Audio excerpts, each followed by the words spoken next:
Stacy, when are we going to that Italian place in front of the station you mentioned yesterday? Is your daughter-in-law going to drop you off and pick you up? Must be nice, huh? My daughter-in-law could never do that. Ugh, she's totally useless.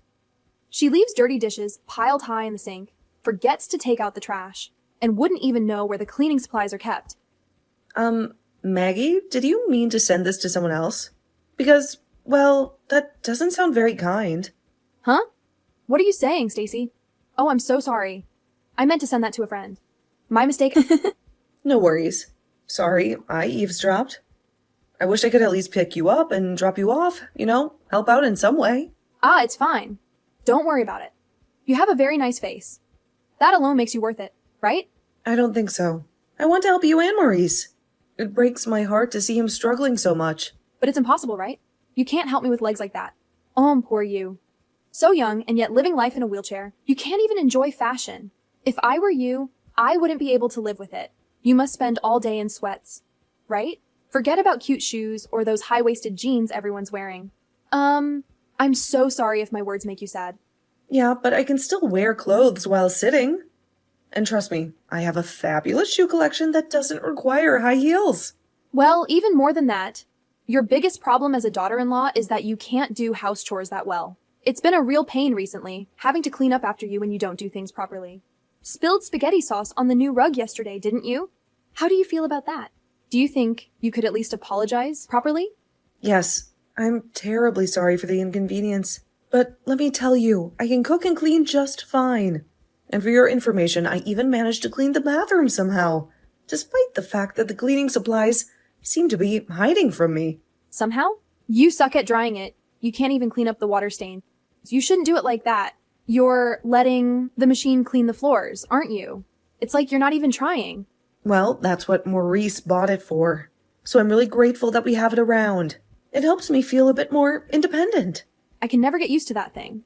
But even so, cleaning is also a chance to collect one's thoughts, isn't it? In other words, you leave everything, including your own thinking, up to other people. I really hate that kind of attitude. It's like you've given up. I'm sorry. That isn't my intention. I just find some tasks more challenging than others. Why would Maurice want such a defective product like you? If he wanted to satisfy his desire to protect someone, he should have just gotten a pet. You'd better show more appreciation for him. Because usually someone like you would be living alone until they died. And by the way, stop getting all quiet whenever I correct you. It feels like you're making fun of me. Sorry, but I'm not sure what I should say. I've been thinking about it. It's hard to find the right words when I feel so overwhelmed.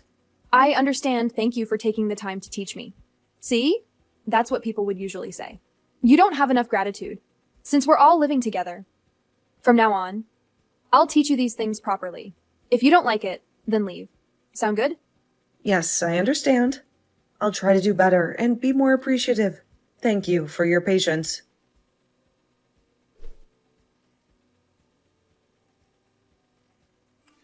Hey, Stacy, I'm off work.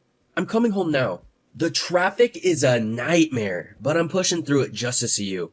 It feels like it's been ages since we've had a proper night together. Oh, great to hear it. You seem busy lately. It's like the office has become your second home, and dinner dates have turned into canceled calls. Is everything all right here? I know, and to think getting home early was one of the reasons I joined this company. But anyway, I've got to work hard right now. The project is reaching a critical phase, and I need to give it my all. It feels like the future of this company rests on my shoulders. You seem happier than usual. Like there's a new spark in your eyes, a lightness in your voice I haven't heard in a while. Is it just the work, or is there more to it? Can you tell? I'm finally enjoying my job these days. It's challenging, yes, but also incredibly rewarding. I feel like I'm finally starting to understand the bigger picture, like all the pieces are falling into place. It's a welcome change from feeling of just going through the motions. That's really great to hear, Maurice. I'm always rooting for you. Your success is my joy, even if it means late nights and missed dinners for a while. Thanks, Stacy. By the way, how are you doing? I hope the day hasn't been too overwhelming. Have you managed to get some rest and some time for yourself? With what? The house? The chores? Or the silent battles we don't talk about? Especially with Mom around lately. Huh? What are you talking about? With my mom? Is she nagging you about this and that again? I know she can be a force of nature with her opinions on everything. No, not exactly nagging. Just the usual reminders and her way of showing care, I guess, in her own way. But it can be a bit much sometimes. Really? That's good if that's the case. Because she can be pretty picky when it comes to keeping up her appearances. If she does nag you about anything, tell me right away. I'll be your knight in shining armor, ready to take on a dragon of a mother-in-law. I'm fine. Besides, discussing the wife in the wheelchair is definitely not a pleasant topic for either of us. I understand how she feels. The guilt, the protectiveness. It's a difficult dance we do, isn't it? That doesn't matter. You're not a wife in a wheelchair, you know. You're just you, Stacy. Believe me, you're the kindest person I've ever met with the biggest heart. And definitely the best wife a guy could ask for. You're my rock, Stacy. You give me too much credit, but thanks. Thanks to you, I'm happy every day. Your love is the sunshine that breaks through the clouds, even on the toughest days. Not as happy as me. Also, if you want to work on something, a project of your own, or you want to start a new hobby, just let me know. I'll do everything I can to help. Your dreams are my dreams too. Thanks, Maurice. But for now, I think I'll start by tackling the house chores properly. If I'm going to start something new, I think I'll start from there. It's important for me to contribute to our home, to make it a haven for both of us. I see. Then that sounds good. Let me know if I can help with anything like chopping vegetables, folding laundry, or anything. We're a team after all. I'll keep that in mind. Anyway, I'm waiting for you to come home today. I made your favorite beef stew. It's simmering on the stove, filling the house with its hearty aroma. The smell alone is enough to make my stomach rumble. Sweet! The thought of that stew and seeing you is making me speed home even faster. Buckle up because I'll be there in record time.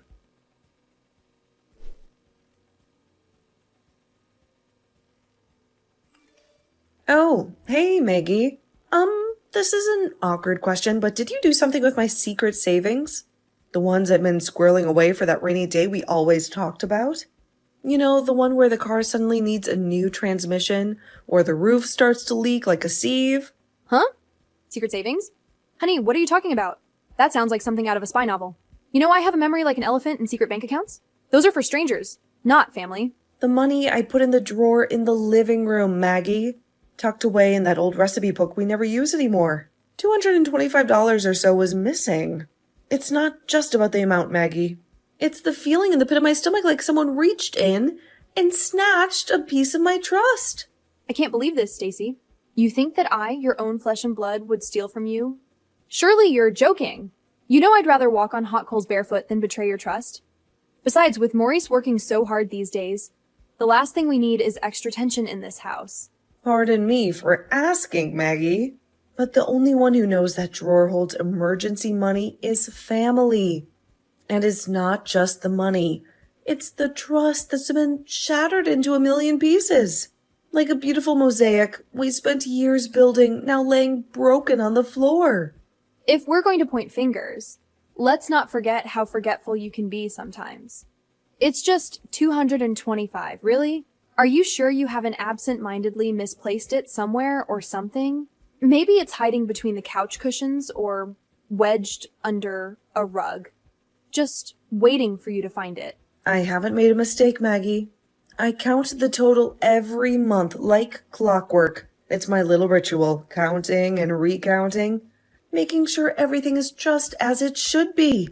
A safety net to catch us if we fall. Even so, you don't have any concrete evidence, do you? You don't think you just shoved it somewhere in a fit of absent-mindedness and forgot about it entirely?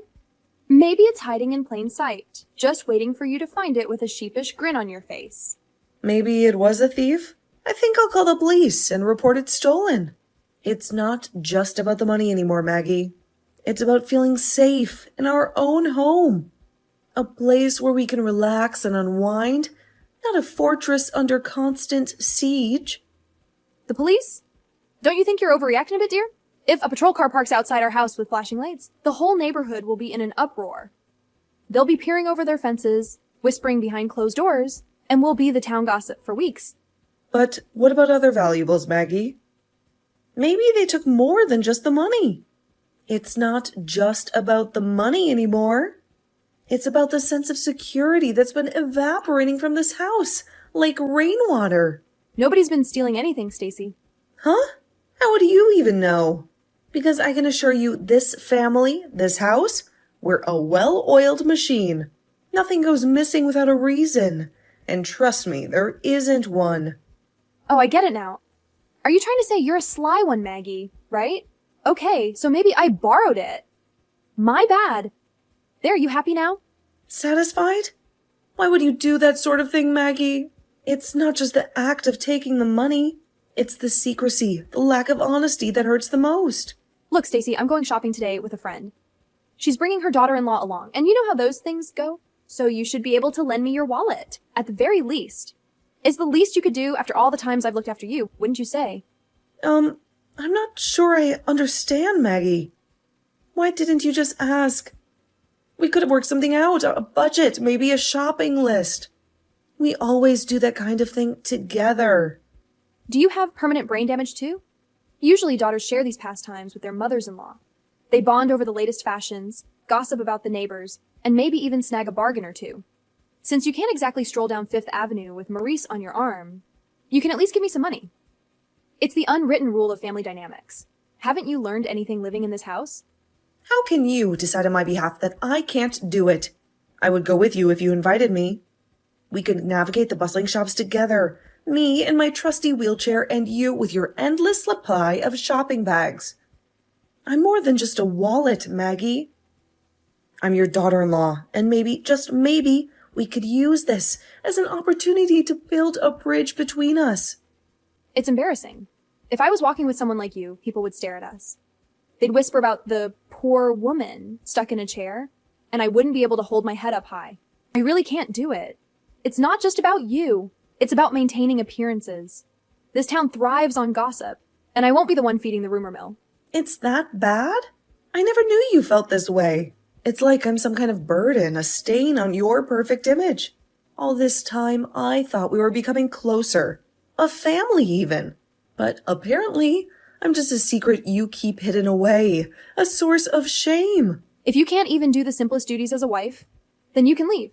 This conversation is over. Frankly, it's exhausting. All I want is a nice day out with a friend. And you turn it into this dramatic ordeal. It's disappointing that Maurice will be on a business trip for my birthday next week. If it's just the two of us, it'll be so depressing. There goes my celebratory lunch plans. Well, I'll come home in the evening then. Maybe I'll find some solace in the quiet, a glass of wine, and a good book. Please wait, Maggie. Don't walk away from this. We need to resolve it for the sake of our family, for the sake of what we once had. Maybe not the picture-perfect family you envisioned, but a family nonetheless. There has to be a way past this, a way for us to understand each other.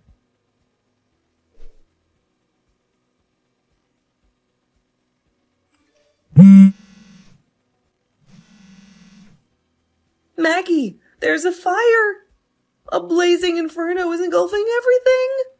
I can hear the roar of the flames like a hungry beast devouring everything in its path. What? A fire? OMG. Are you okay? Jesus, my heart's pounding in my chest like a drum solo, and my hands are shaking so badly I can barely hold the phone. Where are you? Oh my god, the fire! It's coming from the house next door. The flames are leaping out of control, reaching out like fiery claws, trying to grab everything within reach. Please help me, Maggie. The playwheel of my chair is jammed in the door. It's like it's alive, fighting back against my desperate attempts to escape. I can't get out. Maggie, I'm scared. Please help me.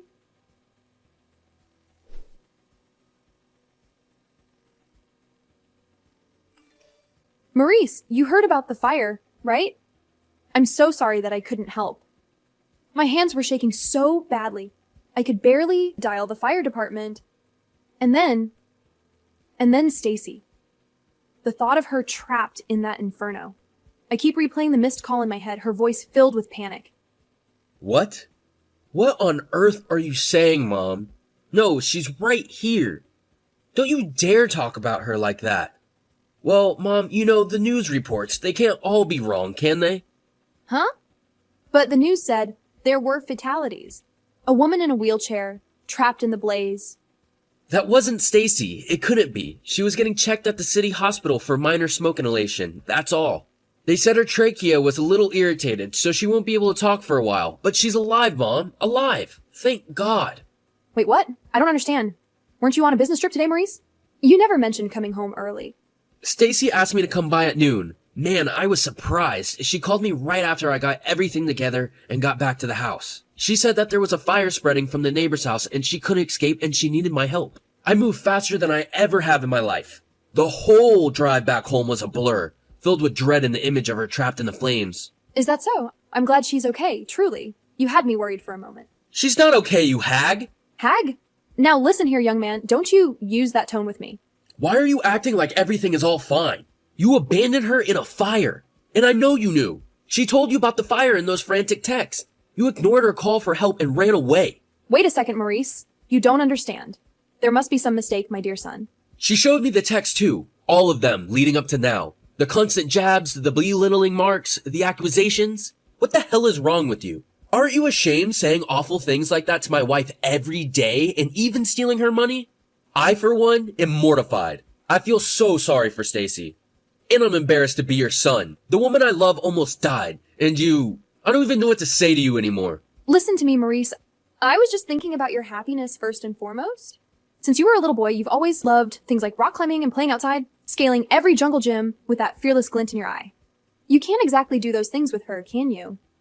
Because she's in a wheelchair. It breaks my heart, but it's the truth. You're right, Mom. I can't. But instead, Stacy showed me a whole new world of fun I never knew existed.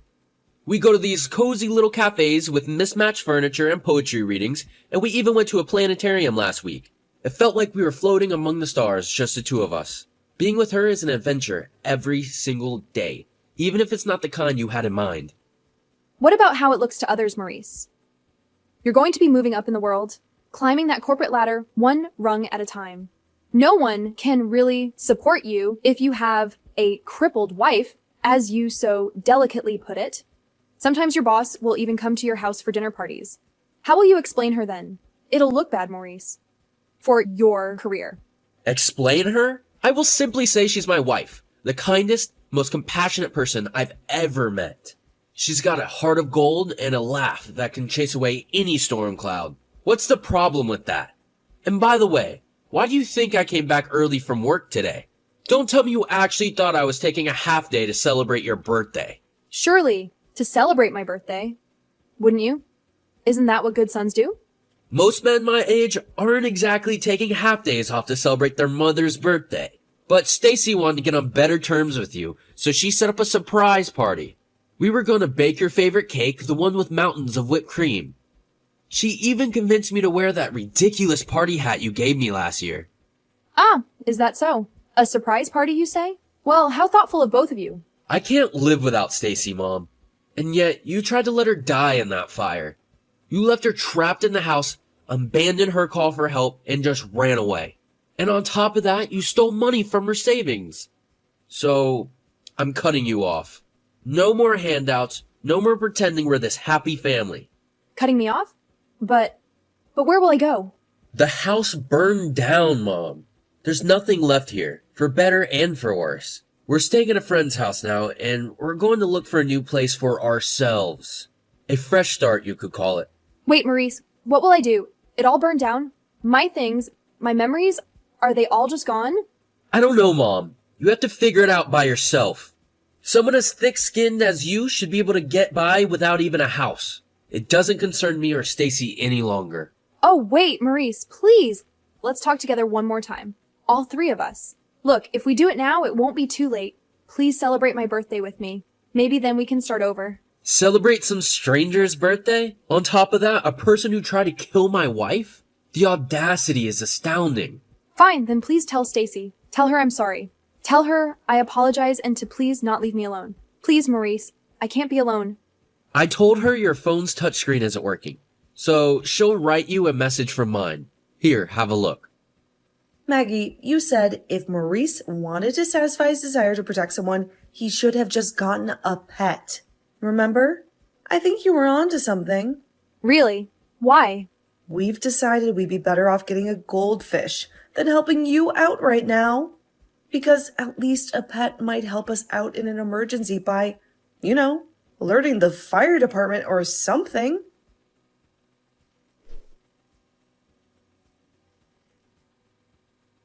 After that, Maurice and I rented a new apartment close to his company and started our new life there. I heard that Maggie, her relatives dwindling, had no choice but to go to her sister's house. Her sister lives on a farm in the countryside, and I heard she has Maggie working all day, doing the farm work she used to make fun of. She messaged Maurice one more time, saying that she would die if she had to work in a place like that, but he left her on red. Now I can laugh about it, but the fear of that day hasn't quite disappeared. But recently, I've thought that maybe I'm glad it happened because of what it resulted in. Because he saved my life, and I was able to let the bridge between me and my mother-in-law burn.